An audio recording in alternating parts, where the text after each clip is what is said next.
sabihin mo lagi, mahal na mahal kita,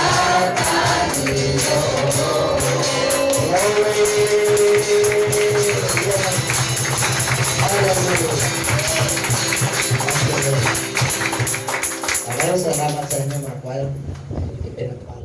Touch their heart, O God. Let your words speak to their heart, O God.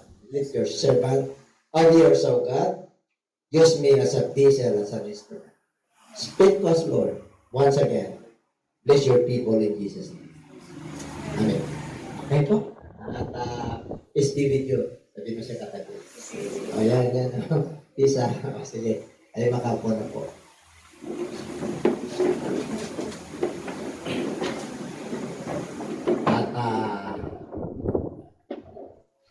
Okay, at naalala ko po, kailan pa yan? Kailan ba tayo nag-umpisa sa signal? Kaya mamaya, medyo lalagyan lang ng, lagyan ko lang ng Pastor Genas. Kailan tayo nag-start? 2007. Sinong nakaalala sa inyo sa SIPNAS? Yun yung first natin eh. Sinong nandun? 2007. Ayun, may mga naiwan pa ba? Meron pa nanatili. Oo, meron eh. Siguro yung generation na ngayon, hindi na tayo nakailang taon din po kami pagkatapos kay Sister Iling. Ako salamat sa compound po ng Rosal. Salamat po.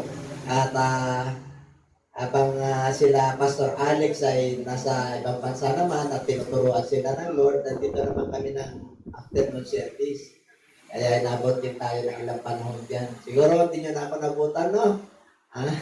Kasi nung nag-morning service na hindi ko na kaya, si Pastor Kinos. Okay, kaya anyway, pinigyan po tayo ng magandang aralin ng ating Diyos. At ako po'y naniniwala na kakausapin po tayo. At ito po ay walang personalan. Sabi mo siya, katabi walang personalan. Trabaho lang sa Diyos. Ay ako mismo nung ginagawa ko po ito, kinakausap din ako ng Lord sa pamamagitan ng Holy Spirit. At medyo sabi na po natin na babalansehin po natin. Kasi medyo sabi na po natin na pagka hindi ka ganong naintindihan, baka sabihin nila na may tayo yung masyadong pakialamero. Okay? Kaya nais ng Lord, hindi tayo nakikialam ng buhay ng iba. Kailangan lang magandang balita. Sabihin, babalansehin po natin. Amen? And my title, my subject this morning is entitled The Perils of Prosperity. Pag sinabing perils, medyo peligro, kaya bantayan po natin. Ako mismo, no? Naranasan ko po ito. At ang prosperity po dito, nais ng Lord na i-prosper po tayo lahat. Kayo ba'y naniniwala? The book of 3 John. Book of 3 John verse 2, kung hindi ako nagkakamali. Beloved, Gaius, I wish above all things that thou mayest prosper in health and in soul, even thy soul prosper. Nais ng Lord na mapagpala po tayong lahat. Kasi anak niya tayo. Yung pangako ng Diyos yan. Kaya lang, siyempre may babantayan po tayo. Siyempre may mga sabi na po natin na babantayan po tayo. At kasama po ako roon. Okay? So dito po, nais ng Lord na tayo po ay maging matalino. Sabi ko siya ng tabi, nais ng Lord na tayo po ay maging matalino. Amen? Kasi po, sa karanasan ko po, talagang marami rin akong naranasan pagdating po sa prosperity. Kasi ang akala ng iba, ang pagpapala ay sa pera. Sa pera lang, hindi po. Ang pagpapala po, according to the Bible, is all aspects of your life. Pag-anak ka ng Diyos. Kaya sabi niya, soul, health, and soul, health, and financial. Pangako ng Diyos yan. Okay, tingnan natin ang Biblia. Okay, in the book of Matthew chapter 4, when the Lord Jesus Christ fasted 40 days. Diba? Alam niyo yung kwento? Then Satan came to tempt the Lord. If you are the Son of God, turn this stone into bread. Because the Lord Jesus Christ was hungry. Because he was fasted 40 days and 40 nights. Kaya tinukso siya. Pero nung sabi ng Lord, it is written, ginamitan niya ng salita ng Diyos na susulat. Ang tao ay hindi lamang nabubuhay sa tinapay lamang, kundi sa bawat salita ng Diyos na namumutawi sa kanyang bibig. No? Na man shall not live by bread alone, but by every word. Every word. Every word. Matindi ito, every word. Kasi salita ng Diyos yun eh. Paghawakan mo yun. And then the second time, he tempted again. If you are the Son of God, magpakatiwakal ka because there are angels na sasano sa iyo. That is security. Number one is bread. Money. Number two is security. Bakit? If you are the Son of God, magpakatiwakal ka, you know why? Because there are angels na hahawak sa iyong kamay. Hindi ka mahulog. Minsan ginaganon tayo ng kaaway. No? Pag may secure na tayo, nakapokus na po tayo noon. Number three, nung hindi niya sinunod, hindi niya pinatulan ng demonyo. Number three, temptation. And Satan bring the Lord in the highest pinnacle of the temple. Highest pinnacle. Pag sinabing highest pinnacle, yung pinakamataas na tore or mountain, o sa ibang version, pinakita niya yung karangyaan sa buong mundo. Yung kingdoms, yung mga building na gagatahan. No? Sabi niya, if you worship me, I will give it to you. If you worship me, I will bow down before you. Ano sabi ng Lord? Satan, get thee away from me. There is only one God to worship. Isa lang yung sasambahin. Ang Diyos lang. Amen? So, ibig sabihin, yung karangyaan po natin, okay yan. Kailan mo tayo susobra. Amen?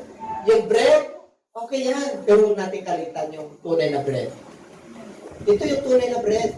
Kasi yung bread na pansamantala, mamaya tanghali, bread, kanin, food, fish, mamayang hapon, dinner, ganun din. Ang nais ng Lord, the bread that it cannot be rotten. Ibig sabihin na hindi nabubulok. The bread that cannot perish, na yung mga perishable, ayaw ng Lord. Ang gusto niya yung hindi nabubulok, hindi perishable, which is the word of God. Amen? So, this is an admonition. Ibig sabihin, isinulat ito in the book of 1 Corinthians, starting from 10, verse 6 up to 12. Kung mababasa niyo po yan. This is an admonition. This is a warning. It is written to be an example. Okay, tingnan natin. Itong mga bagay na ito ay isinulat para magiging halimbawa. To the intent that we should not last after evil things as they lasted. Ang tinutukoy po niyan sa wilderness po, yung mga anak ng Diyos. No? Ito yung kasalanan po nila. Nagnasa sila ng mga bagay, they desire themselves, basic needs. Yung basic needs. You know why? Because manna is 40 years, kumakain sila, nagsawa na po sila. So nagreklamo po sila. So sa verse 7, ito ang ginawa nila. And do not become idolaters, as were some of them, as it is written. The people sat down to eat and drink and rose up to play. Ang ginawa po nila, sila po ay sumamba sa Diyos-Diyosan. Ano? Sumamba po sila. Instead na sumamba sila sa ating Panginoon. Si Moses po yan, nung nandun sa bundok, 40 days and 40 nights, iniwan po sila. Nainip po sila. Sumamba sila sa Diyos-Diyosan. Instead na sumamba sila sa tunay na Diyos. Kaya tayo mga mananampalataya, ito yung mga iingatan natin at babantayan po natin. Yan yung kanilang ginawa.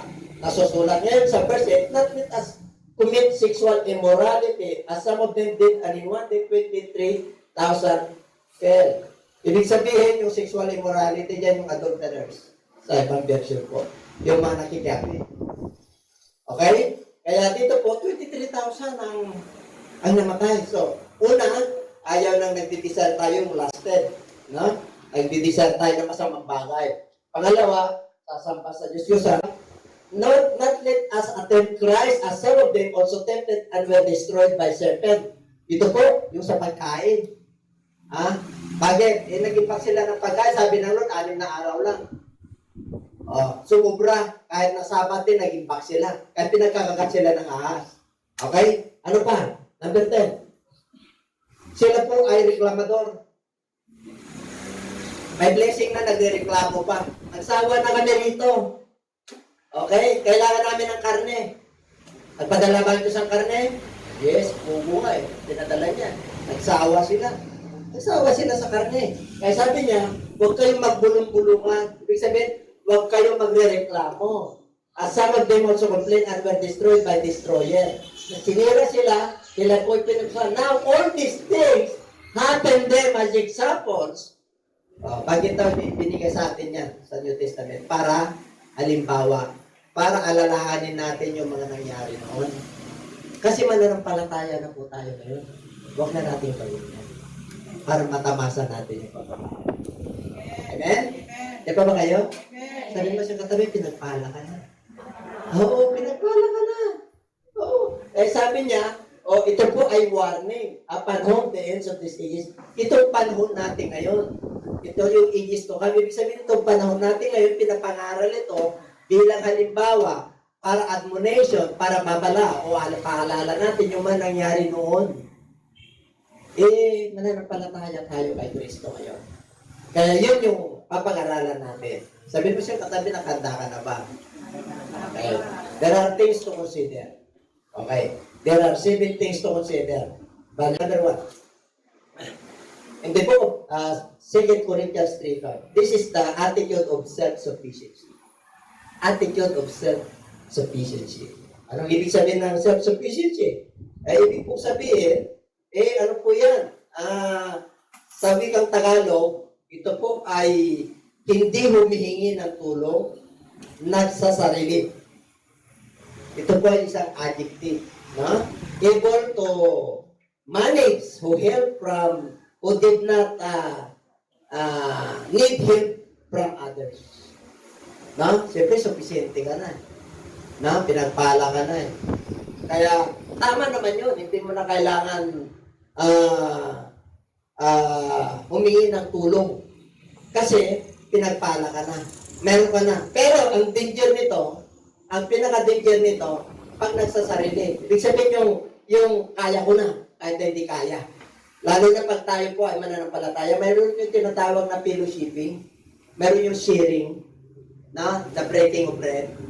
Mayroon po yan sa Acts chapter 2 verse 42. Kaya ito, pabantayan natin ito. Pagka tayo supisente na, ito nangyari sa akin po. Kasi you look yourself up, yung mataas sa iba. Kasi ang pagpapala ng Diyos, hindi lang po pera, ha? And knowledge. Ang pagpapala ng Diyos, activer ka. Wari may karir ka. Diba? Isa sa mga yan. Isa sa mga babantayan niyo po yan. Kaya ko to, hindi ko na kailangan ng kasi, supisente na. Marami na akong natutunan. Marami na akong sa mundo ito. Marami na akong karanasan. Pero hindi mo alam, kailangan mo pa rin na mag-aaral sa ating Panginoon. And everybody say amen? Hindi mo kaya yan. Without me, you can do nothing. Sabi ng Lord. Hindi mo ko John chapter 15. You can do nothing without me. If you abide in me and my words abide in you, then, nandyan ako sa iyo. Ask what you will and it shall be done unto you. Kaya kung gusto mo na blessing, you must abide in His word. Kailangan dito ka mag-abide sa kanyang salita. Yung obedience sa kanyang salita, yun yung magdadala sa iyo sa tagumpay. And everybody say amen. Wala tayo, ganun po. Wala yung simple. Kaya pagka tayo po ay nababalutan na ng mga pagpapala, yung sufisyente na talagang meron ka na lahat, ay maganda po yun. Okay yun. Pero wag yung kailangan mo rin yung tulong, kailangan mo rin yung advice, kailangan mo manalangin, kasi may darating na hindi mo inaasahan. Kaya kung titingnan natin yung 1 Corinthians 10:13, kung ituloy natin yun, there has no temptation or testing or trial na darating sa iyo na hindi mo kaya. But God is sufficient. Bibigyan ka niya ng tugon para ikaw ay makalaya. Ganun ang Diyos natin. Kaya sabi ko sa sarili mo ngayon, the attitude of self-sufficiency. Ayaw ko na to, Lord. So, ko na sa Lord. Kaya? O, kaya. Kasi tutulungan tayo ng Lord. Palampagan natin ang Diyos. Number 2. Okay, parents of prosperity. Kaya itong pantayan natin pag pinagpala tayo, ha. Number 2, the loss of compassion or empathy. Mawawalan po yung kasi nakapokus tayo doon sa sarili natin. Sa mga kalagayan po natin. The loss of compassion or empathy. Pag sinabing empathy, yung pagkamaunawain. A feeling of sympathy for people who are suffering. Diba pagka tayo po ay nahapag sa mga tao may pinagdadaanan. Ang mga Pilipino po maawain. Alam niyo po, meron akong tawag nito. Nag-browse ako sa Facebook ba yun? Bihira naman ako mag-browse. Minsan, nakakakuha ako ng preaching ko. Bihira. Pero mayroong isang bilyonaryo sa Amerika, nagmukhang pauper. Yung pauper, yung mahirap. Nagano siya, na mahirap talaga. Tapos lahat dumadaan po. Daming dumadaan. Minsan nagbibigay, masama loob. Masama loob yung parang, parang baliwala. At inabot siya ng ilang oras. Pero nyo, mayroong isang dumaan. Napanood nyo ba yun? Hindi O pero bibira. Nakikita ko lang. Merong isang dumaan. May pamilya. Sabi niya, parang dalawa yung anak niya. Nilalakad niya yung trabaho niya. Nilalakad niya lang. Alam niyo ang binigay niya? Yung baon niya. Yung pagkain niya. Yung pagkain niya. Grabe naman ito. Tapos nagkwentuhan sila. Wala ka na makain, binigay mo. Hindi sanay naman ako eh. Tapos, wala kang pamasahe. Yung uli niya yung pamasahe niya na just in case na medyo yung pamasahe niya pauwi, binigay niya pa. Alam niyo, yung bilyonaryo, biyak eh.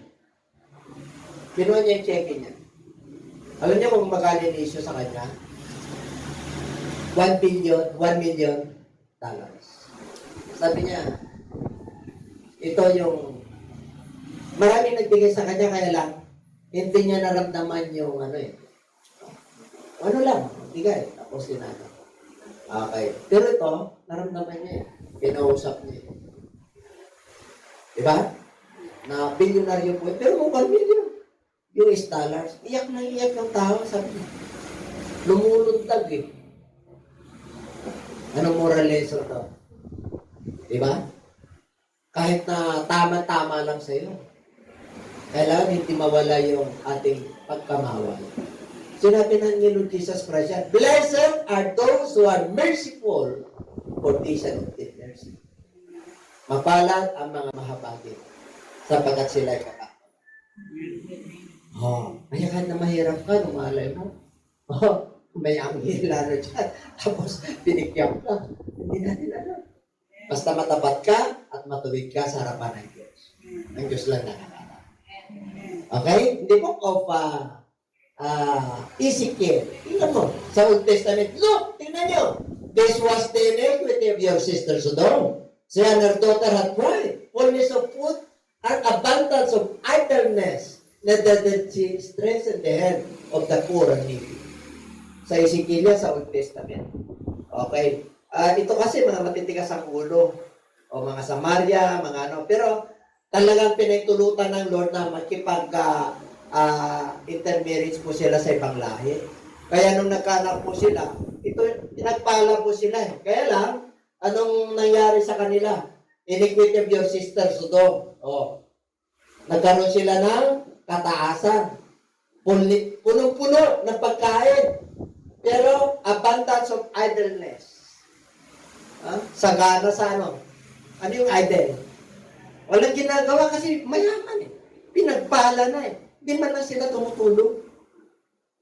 Samantalang galing sila sa kahirapan din. The loss of empathy or compassion. Alam niyo, pag ikaw ay mananampalataya, kasama yun. Compassion of the lost souls. Lalo na pagka-pastor. Oh, yan ang katangian ng ating Panginoon. Isa sa mga katangian ng mga pastor. Alam niyo ba yung pastor niyo rito galing ng Qatar? Oh, amen?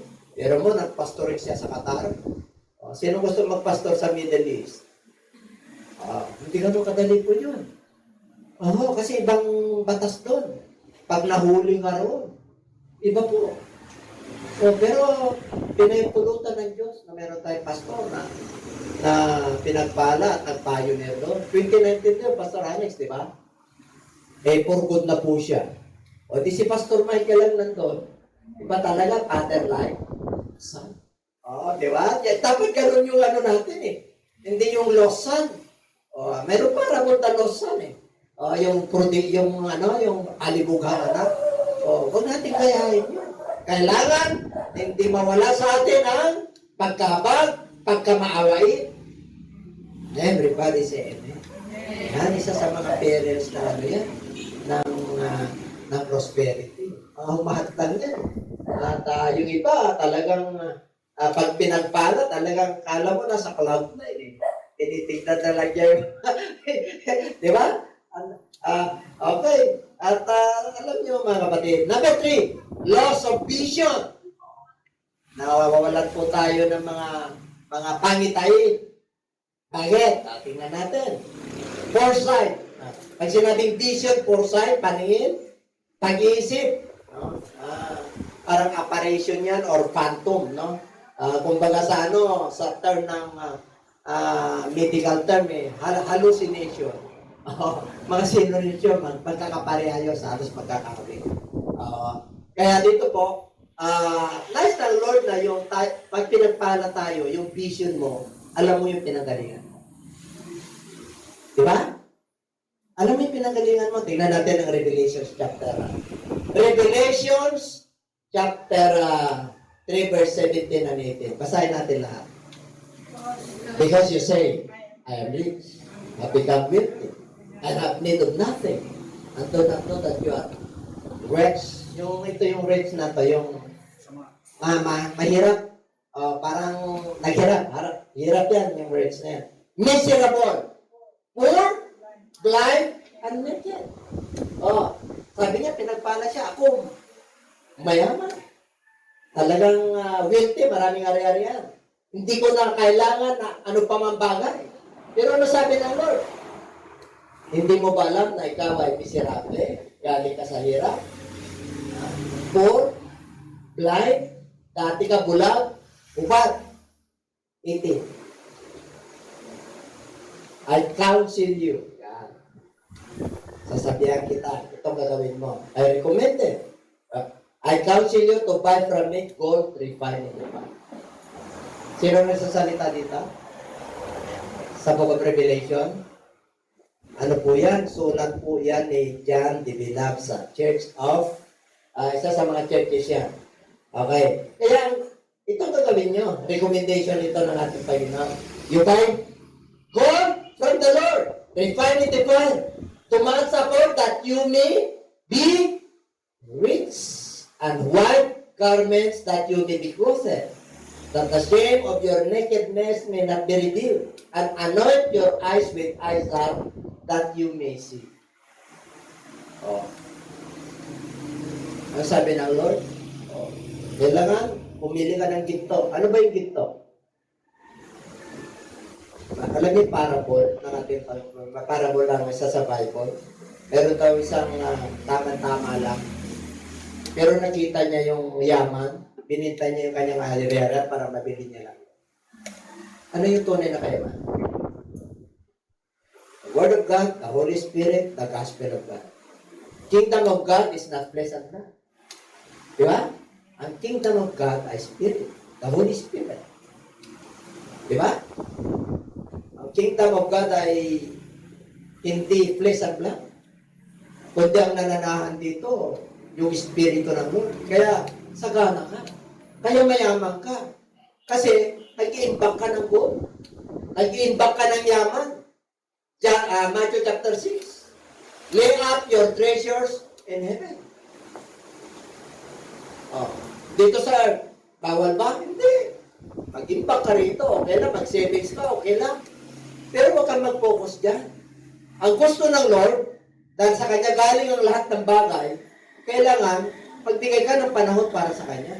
Yun yung tunay na kayamanan. Kasi yung yaman natin dito, iwanan natin. Sabi mo sa katabi, iwanan natin yan. Oo. At saka hindi bawal yumaman sa atin. Sino gustong yumaman? Yung iba ayaw eh. Abay, okay ito ka pag ano. Oo, totoo yun. Oo, yung yaman na tinutukoy dito, may pang-emergency ka, hindi ka nakalalakad, hindi ka nababalisa, may dudukutin ka pag may kailangan ka. Yun yung yaman. Hindi yung mayaman na kagaya nila Ayala. Oh, makontento ka, sabi ng Lord. Food and clothing, you must be contented. Diba? Ano daw? Pagkain at damit, makontento ka. Tapos, kasama mo si Kristo, may Word of God ka, may Holy Spirit ka, abay, sarapan ng Lord, milyonaryo ka. Sarapan ng tao, tama-tama ka lang. Pero sa harapan ng Lord, ay, milyonaryo ka. Sabi mo sa'yo katabi, milyonaryo ka. Kaya huwag ka nang malungkot. Fake news nowadays is a very rampant. Hindi pa ba kayo? Mahirap po tayo sa fake news. Dito tayo sa good news. Dito tayo sa totoong news. Dito tayo sa parents of prosperity. Kasi pa-prosper ka ng Lord. Sabi mo sa katabi kasi pa-prosper ka ng Lord eh. Oo. Pangako ng Diyos yan. I will bless you. Diyos ang nagsabi, hindi tao. Mananampalataya ka. Sinabi ng Lord na I will bless you. Pinakausap ka ng Diyos. Bakit ka papagpalay ng Diyos? Gusto yung malaman? I will bless you if you obey my commandments. Siya, di mag-obey ka. Sumunod ka. If you obey my commandments,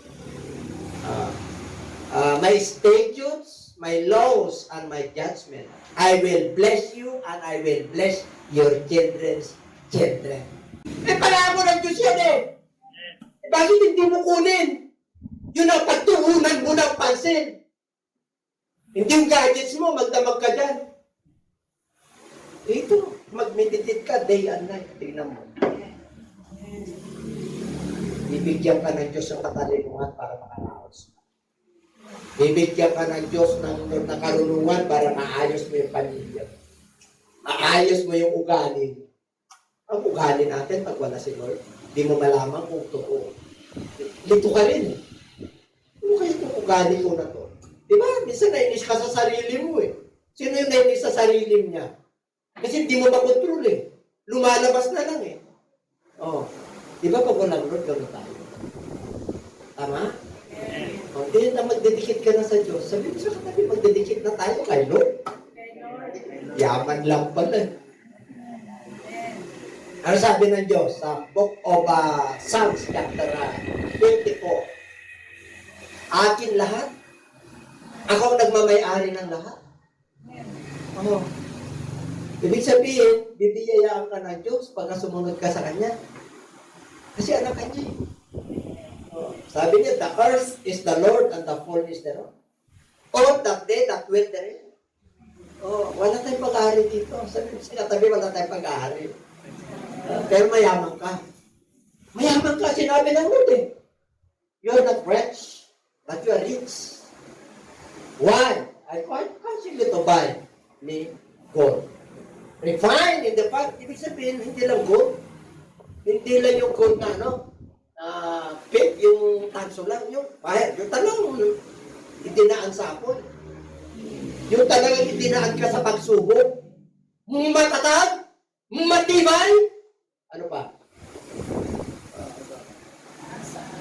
Maasahan. Diba? Matatag eh. Ang tibay eh. Kahit anong bagyong darating, uy, Jesus name. Yung wall mo parang wall of Jericho. Hindi makapenetrate ang gawa ng kaaway. Kahit anong fiery arrows ni Satanas ang kagawin niya eh. Bukod sa fiery arrows, yung shield of faith mo, ay may pitangulog na sa iyo. Meron ka ng protection eh. Hindi niyo ba alam na protektado tayo sa virus? Ha? Oh.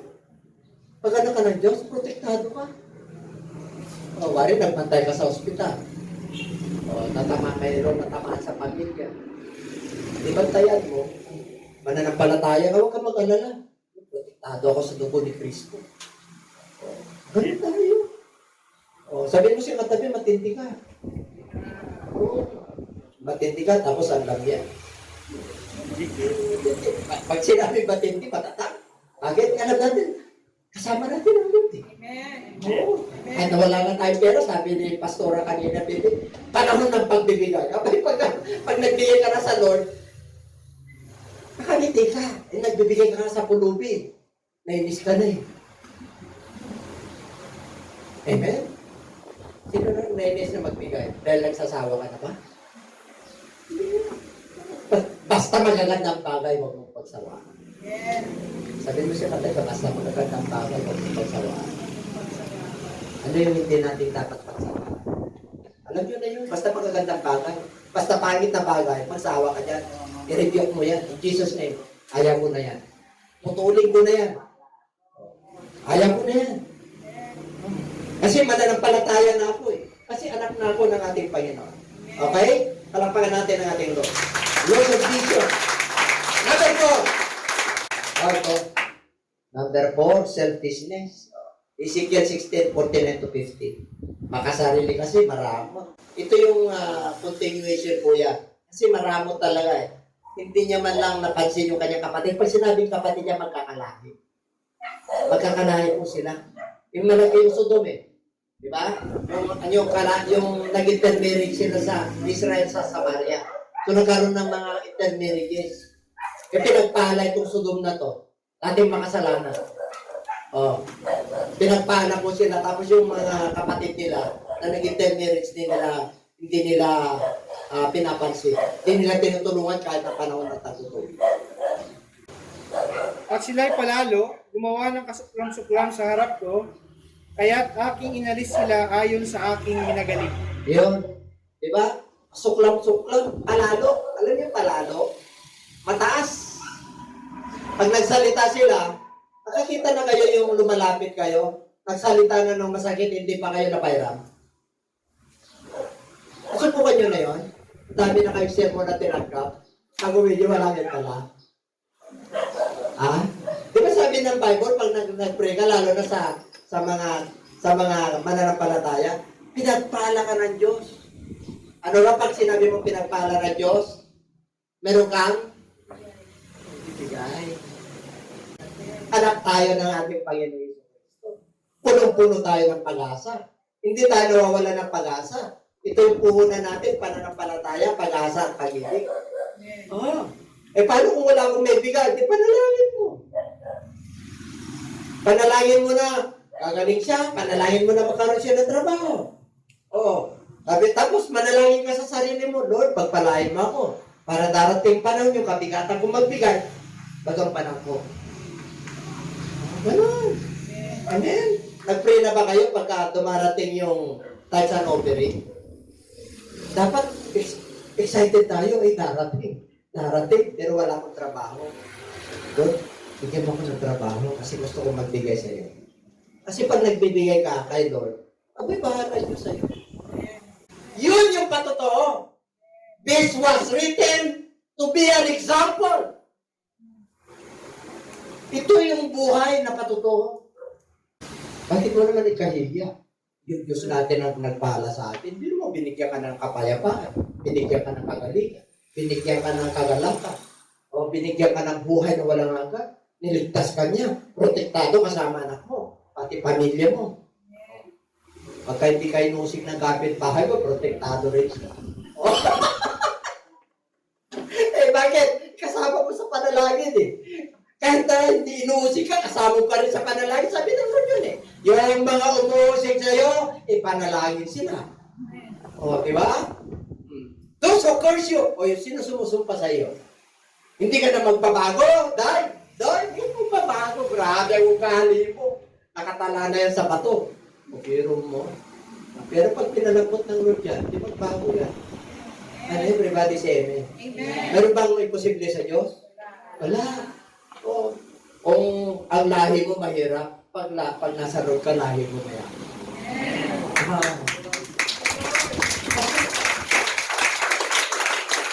Hindi ka maubusan. Naubusan na yung kaba ng Malacanang, ikaw hindi pa. Samantalin mo, bawat pagkakataon, nagubawa ng mo. Dahil masama ng pan. Okay? Ito matindi. Matindi na patindi. Loss of spiritual appetite. Pag sinabing appetite, gana mo. Pag sinabing spiritual, sa Lord yan. O, tingnan natin, in the book of Matthew 6:21. For where your treasure is, there your heart goes. Ano ibig sabihin na? Pag ikaw ay mananampalataya, you cannot serve two masters. Either you love the other or you hate the other. Pag sinabing you love God, kailangan siya. Ang pera susunod lang. Kaya sabi niya dahil, you cannot serve two masters. For where your treasure is, there your heart will also. Saan ang iyong yaman? Doon ang iyong puso. Tanong, asan ngayon ang puso niyo? Nandito ba o nasa kaldero?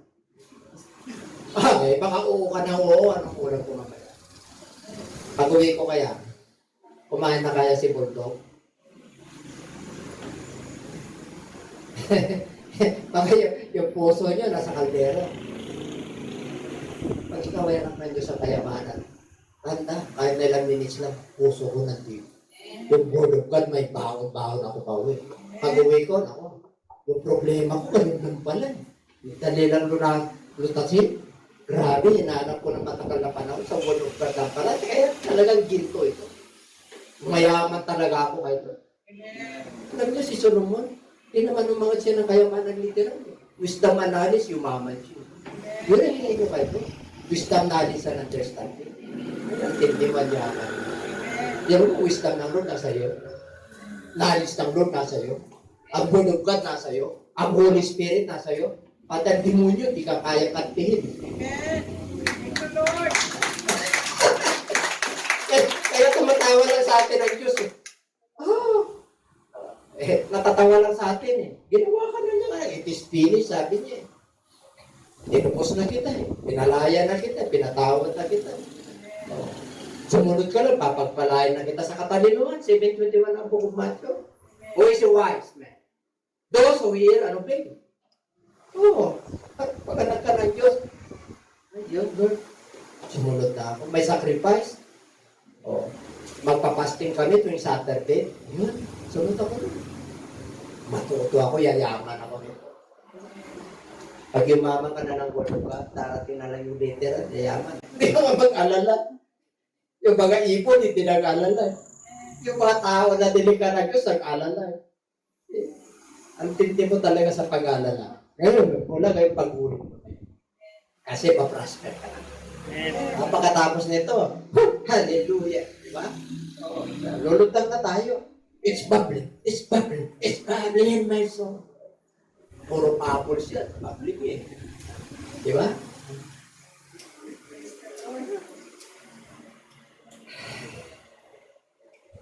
Loss of spiritual appetite. Tapos na. Number 6.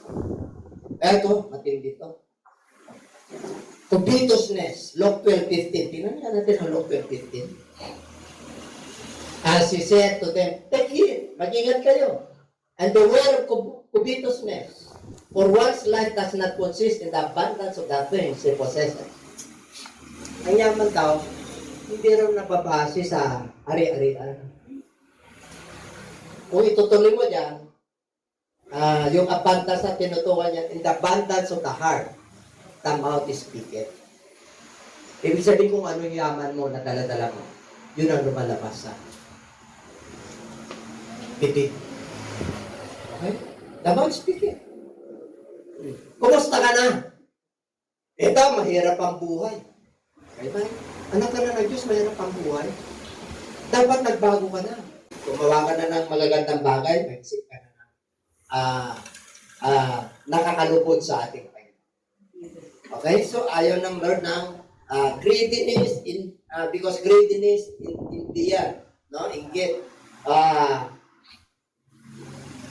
Maling pagnanasa sa bagay na hindi kanya. Yun.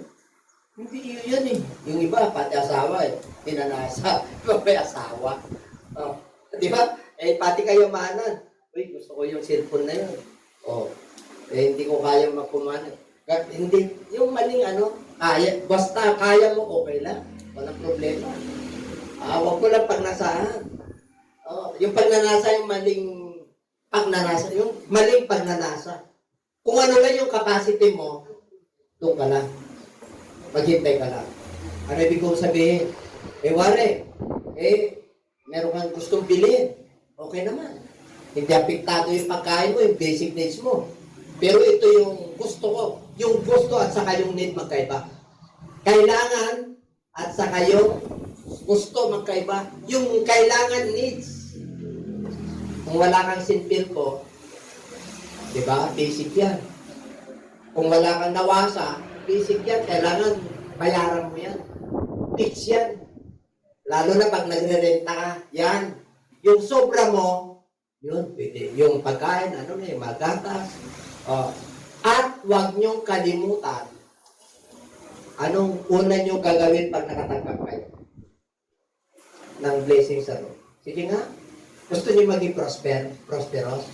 O sige nga, bigyan ko kayo ng halimbawa. Pero pinapakain kayo ng good. Ang grabe, Grabe ang Diyos natin, di ba? Hindi totoo yan. Doon lang mo lang, Lord, wala kang trabaho, puro how many years kumakain ka.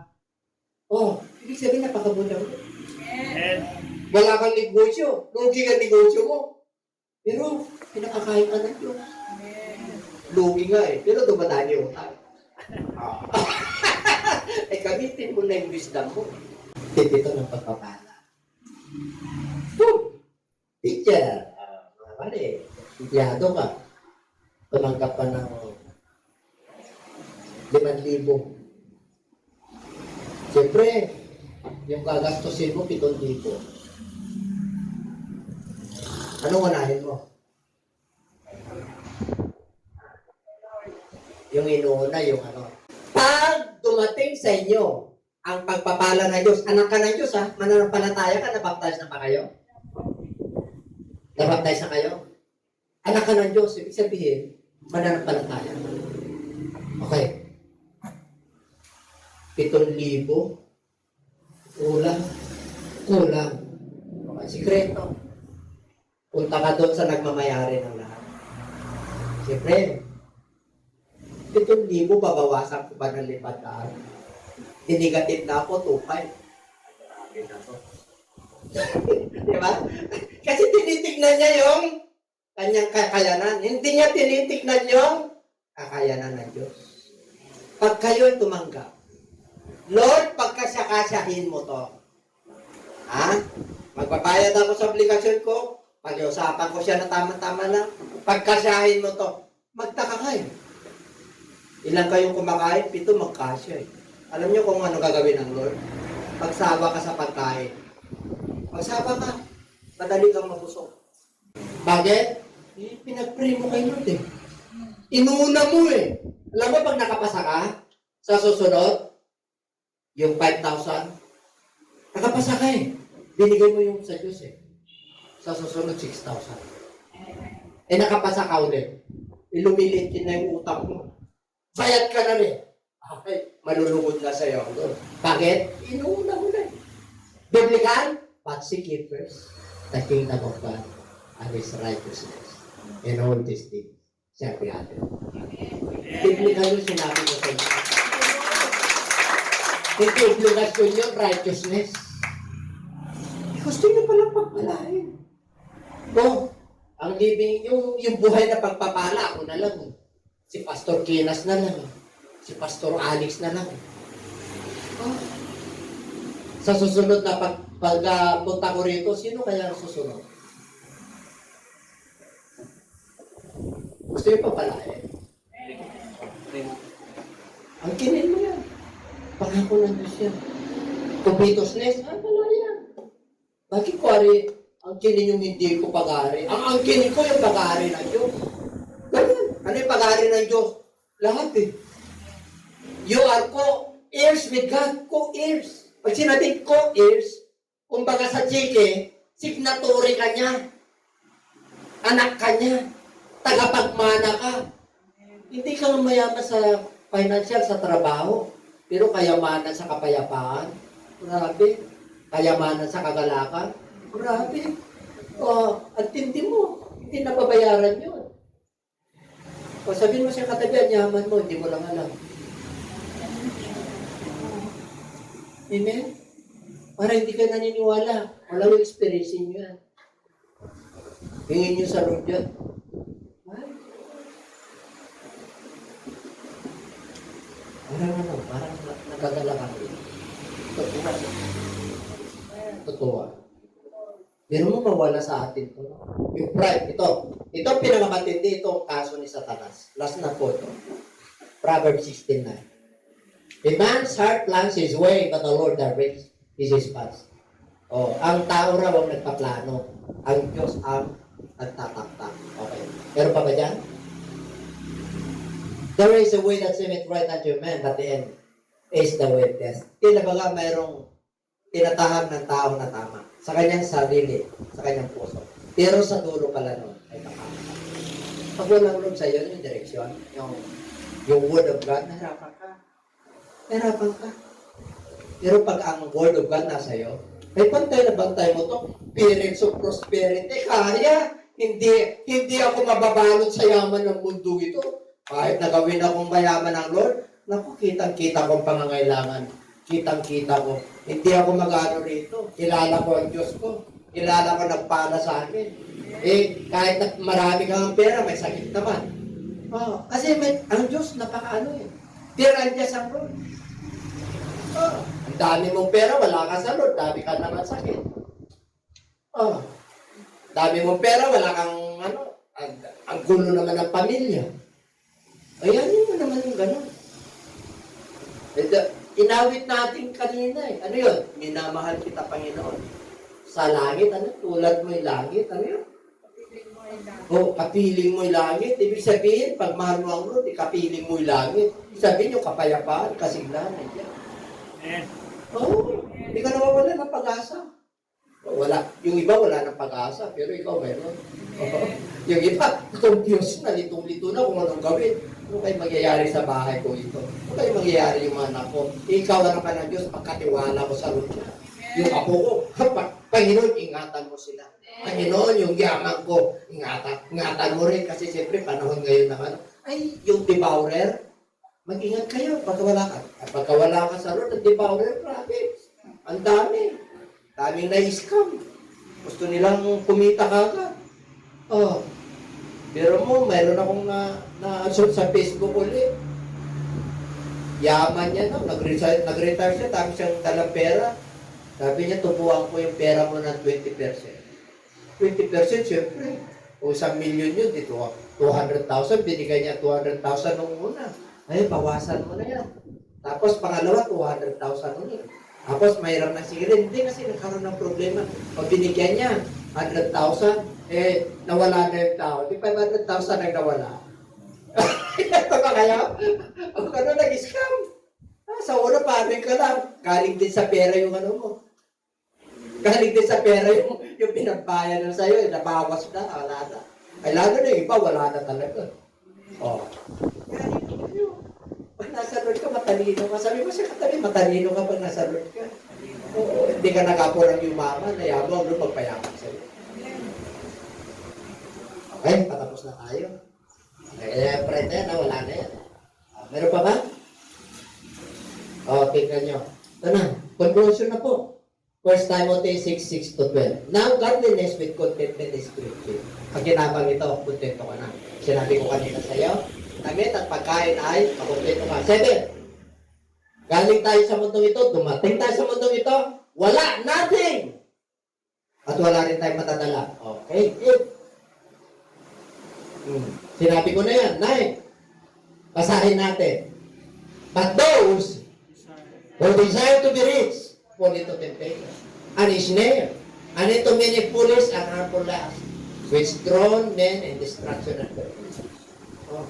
Kaya pag nagnasa ka na maging mayaman, kung mayaman na mayaman, yung sobra sa kakayanan mo, maraming mga silo, maraming mga tukso, maraming mga kamangmangan, harmful lust na kakasakit, na ito'y magpapalunod sa iyo sa kahirapan. Ano pa? 10. Ito. Basahin natin. Lakas natin. For the love of money is a root of all kinds of evil, for which some have strayed from the faith and their greediness, and pierced themselves through with many sorrows. Hindi masamang yumaman, ha? Hindi masamang magnegosyo. Hindi masamang dumami ang pera mo.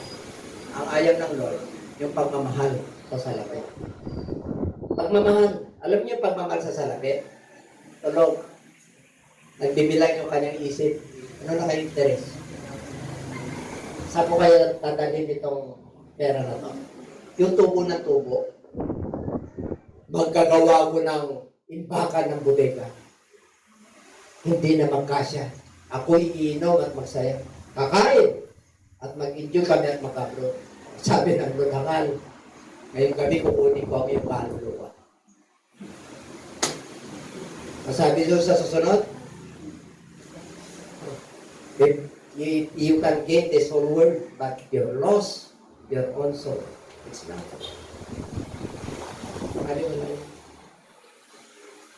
Amen? Kaya hindi mo naman ang yaman ng mundong ito. Ligaw ka naman. Wala ka naman sa Lord. Di ba ni tama-tama yan? Bali kamuti, kampo, okra. Kamaya-maya, magtaka ka pa eh. Wala ka ng diabetes eh. Yung kumakain na ba chocolate, yung masasarap eh. Yung dami ka ng cholesterol ah. Punong-puno ka na, puputulin na yung pabo eh. Di ba? Yan pa ba kayo? Ay, pag nakasanod ka, balanse, sabi ko sa inyo eh. Protektado ka ng Diyos eh.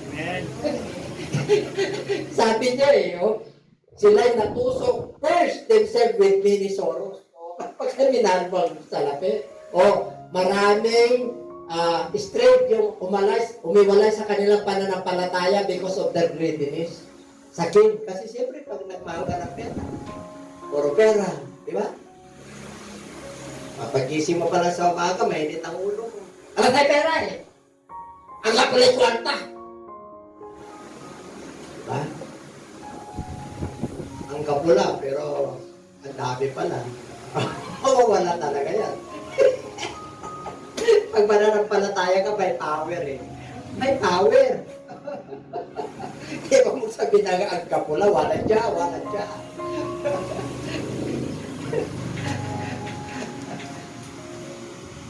Parang hindi kayo masaya. Gutom na ba kayo? Ano, ang timid. Dali, natin, anong oras na? Pastor Alice, dali natin, meron ba kainan? Uy, mayroon eh. Yan ang gusto ko. Pag nag-depress ako rito, may kainan eh. Siyempre naman, makasalat mo ako kayo eh. Pero ko, kagilan-ilan na tayo na eh. Hindi pa tayo magtatagalan sa isa't isa. Dapat excited tayo.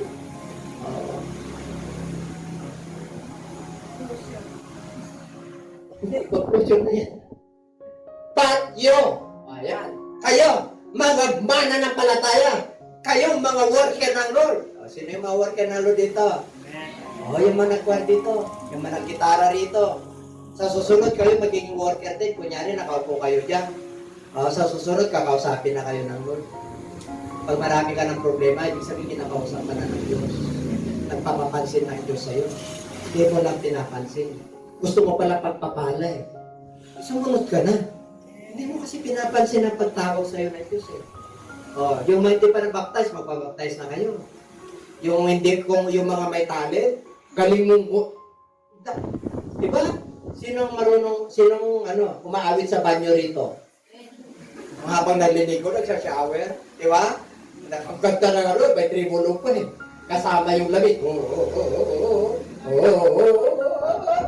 Diba? Ganda ng tribulong mo. Ayun, iyanin mo sa Lord. Punta kayo kay Sister Jean, kay Geraldine. Alam mo ngayong Doremi ko, pasorati ko, kung papasada ako rito, gusto kong magkwan eh. Oh. Siyempre, tuturuan ka. Sa una lang yun, ay tas naman. Eh, siyempre, nagpapractice ka sa CR eh. O, yung pala, soprano ka na, di mo pa alam. Ha? O, sinong gusto ko magkuting-ting ng gitara dyan? Gusto mo na mag-gitara, mag-ukulele. O, bigyan mo na. Ang sarap pa yung mag-ministry sa loob. Itong edad ko ito eh. Ang sarap pang tumano kayo eh. Sarap kaya, pag may mga drum dito, kalimbugin mo lahat ng uri ng demonyo rito, yung mga espiritu. At pinalakbag yung drum eh. Silikas yan. Yung espiritu ng kawalan, espiritu ng confusion, yung mga espiritu ng sakit. Wala ka namang sakit, dami kang nararamdaman. Sino na? Ang dami kang nararamdaman sa buhay. Sino? Wala kang sakit. Pakiramdam mo lang yan. Matulog ka na maayos, Lord. Tulungan mo ako. Tingnan mo, kinabukasan maka. Kapi ka. Ikaw ito nagpapagpitik ka, naghanap ka pa ng kapi eh. Di ba? Ang sarap itong gano'n. Pag-isip mo ka na, Lord, salamat po. Hindi, ay salamat po sa stress tablet. Hanap-hanapin mo yan. Salamat sa sleep well. But you, O man of God, flee these things and pursue righteousness, godliness, faith, love, patience, and gentleness. Kaya yung mga areas of prosperity, malay nyo ito nang susundin natin. Ano yung mga flee these things, yung mga love of money, greediness, wala na yan. Lagyan mo na ng yaman na ito.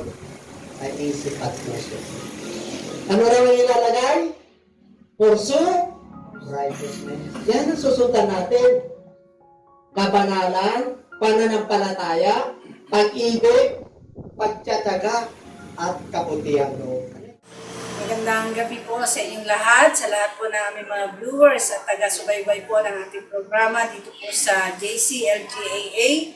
Maraming salamat po sa walang sawa ninyong pagsubaybay sa ating programa na napapanood po natin tuwing Friday and Sunday po sa ganap na ikapito at ikawalo ng gabi. Naway patuloy po tayo sa suporta sa gawain ng Panginoon at patuloy po natin ipag-pray na ang pagpapala po ng Diyos ay patuloy na lalaganap po, lalo na po ang pagpalaganap sa mabuting balita ng kaligtasan.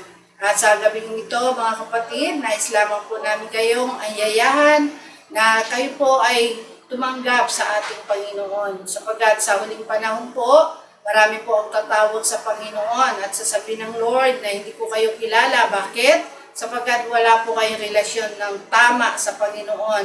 Kung nais niyo po na kayo po'y kilalanin ng Panginoon, tanggapin niyo po siya ng maluwag sa inyong kalooban bilang Panginoon at tagapagligtas. At sa gabi ito, tayo po ay mananalangin ng pagtanggap at nawa ibukas po natin ang ating mga puso't kaisipan na tanggapin po ang ating Panginoon bilang Savior and Lord. Kaya tayo po ay mananalangin at sumunod po kayo sa maikling panalangin ng pagtanggap sa Panginoon. Pigit po natin ang ating mga mata, taas po natin ang ating dalawang kamay at sumunod po kayo sa panalangin ng pagtanggap. Ama banal na makapangyarihan sa lahat, aming Diyos na buhay, maraming salamat po sa oras na ito. Tinatanggap kita sa aking buhay. Patawarin mo po ako sa lahat ng aking pagkakasala na nagawa laban sa iyong harapan. Patawarin mo po ako, linisin mo po ako, at gawin mo po akong karapat-dapat na maging anak mo. At sa oras na ito, tinatanggap kita bilang Panginoon at sariling tagapagligtas ng aking buhay. Tinatanggap kita bilang kaisa-isang Diyos. Pagarian mo po ako mula ngayon hanggang sa iyong pagbabalik. Tulutan mo po na ako po ay makasunod sa iyong layunin at plano sa aking buhay. Salamat po sa kapatawaran at kaligtasan na aking natamo. Ito po ang aking samot na langin sa iyong dakilang pangalan, sa pangalan mo po, Panginoong Hesus. Amen. Ang tinanggap po natin ay ang ating Panginoong Hesus at nawa hindi po doon nagtatapos ang ating pagtanggap.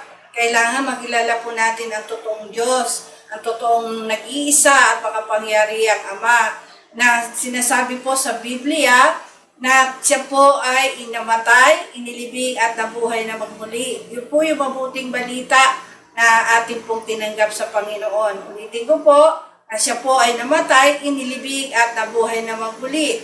Tayo po bilang mga tao, kailangan maranasan po natin itong mabuting balita ng ating Panginoon. Kaya nga po mabuting balita, ito po ay may dulot na kapakinabangan, hindi lamang po sa buhay na ito, kundi sa buhay na darating.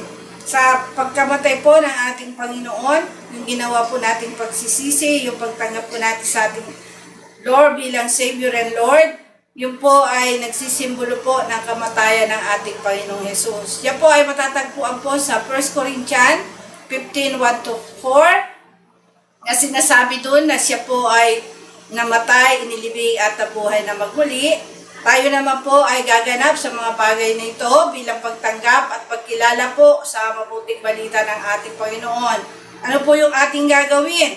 Na tayo po ay magsisisi. Kailangan tayo po mabautismo sa pangalan ng ating Panginoong Hesus sa ikapagpapatawad sa ating mga kasalanan at tayo po ay tatanggap ng Holy Spirit.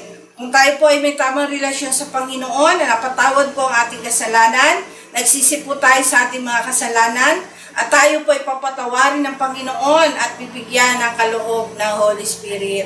Napakaganda po itong plano ng kaligtasan ng Panginoon. Kaya nga po sinabi sa Mark 16:16, ang sino man sumampalataya at mabautismuhan ay maliligtas. Inulit din po yan sa mga Gawa 2:38 na sinasabi po doon na tayo magsisi, tayo po ay pabautismo sa pangalan ng ating Panginoong Hesus at tatanggapin po natin ang kaloob ng Holy Spirit. Nawa maniwala po kayo dyan at sundin po natin ang nais ng Panginoon sa ating buhay upang tayo po ay maligtas, upang tayo po ay magkaroon ng buhay na walang hanggan. Sapagkat kung wala po tayong relasyon sa Panginoon, hindi po tayo paghaharian ng Diyos. Hindi po tayo makakapasok sa kaharian ng Panginoon. Kaya napakahalaga po na tayo po ay maniwala sa gospel ng ating Panginoon, sa mabuting balita, upang tayo po ay makatamo ng totoong kaligtasan sa ating mga kaluluwa. Maraming po salamat at nawa patuloy po natin bigyan ng puwang sa ating mga puso, sa ating mga kaluluwa, na tayo po ay magkaroon ng panahon sa pakikinig at pakikinig ng salita ng Panginoon upang ang ating pong pananalig sa Diyos ay patuloy na lumago, lumawak at tumibay, lalo na po sa panahon natin ngayon na napakarami pong kaguluhan, napakarami pong kabalisahan sa mundong ito. Kung wala po kayo matatag na pananampalataya sa Diyos, paano po natin matatagalan ang hirap na ito? Pero kung nandiyan po ang Panginoon sa buhay ninyo, tinanggap niyo siya bilang Savior and Lord, makakaasa po tayo na hindi niya po tayo pababayaan. Bagkus tayo po itutulungan ng Panginoon na mabuhay ng may tunay na kapayapaan na bigay sa atin ng Panginoon.